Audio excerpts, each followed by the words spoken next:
Hey there YouTube, and welcome to Channel 84 TV. And we must say, we're glad to have you here on this new segment we're offering. And we're gonna call it A Brief History. Today, with it being the Christmas season, I decided to do something a little different. As opposed to praising a game, I'm going to celebrate what is widely considered to be the worst game ever made. E.T., the Extraterrestrial. If you were like me growing up, you saw this movie many times and it was one of your favorites. With response to the film being so high and profits soaring, Warner Communications decided the time for an E.T. video game was nigh.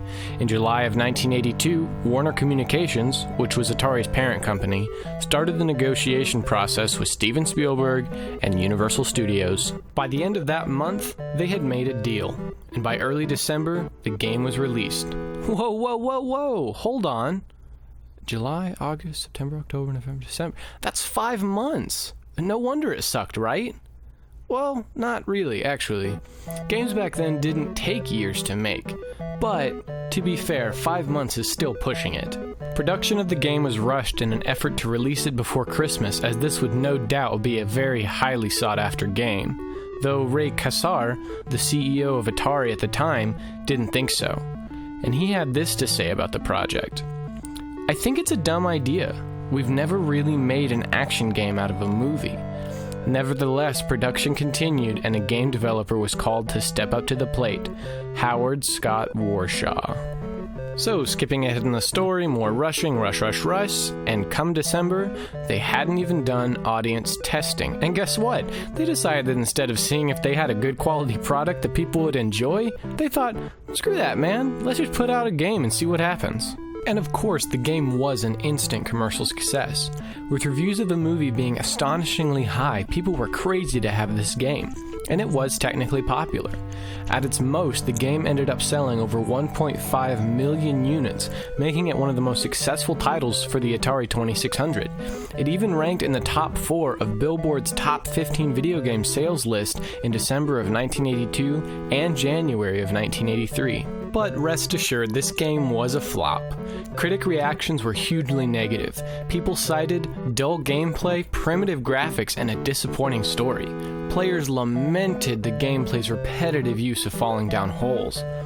I'll be honest, I have a copy of this game for my 2600, and I must say these complaints are spot on, especially the falling down holes. There was no way to avoid it, so there was no skill you could develop to circumvent falling in those damned holes. The music is non-existent, the story is shitty at best, and it truly was nothing like the movie. This game also went on to spell financial trouble for Atari Incorporated. With a large number of unsold ET cartridges and more competitors entering the market, this was the start of Atari's downfall. The game is also considered to be one of the causes of the video game industry crash of 1983. In that crash, Atari lost more than $500 million, and the company was divided and sold in 1984. In September of 1983, a series of articles published in the Alamogordo Daily newspaper of Alamogordo, New Mexico, reported that between 10 and 20 semi-trailer truckloads of Atari boxes, cartridges, and systems from an Atari storehouse in El Paso, Texas, were crushed and buried at the landfill within the city.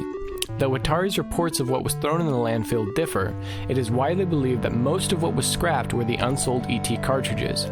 This became somewhat of an urban legend, inspiring a documentary in 2014 in which the landfill was excavated and copies of E.T. were found within hours.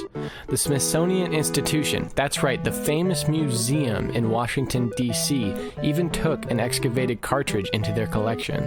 This game was one of the first games that was based on a movie, and with it being as negative as it was, people were hesitant to do it more often. But it didn't stop game developers.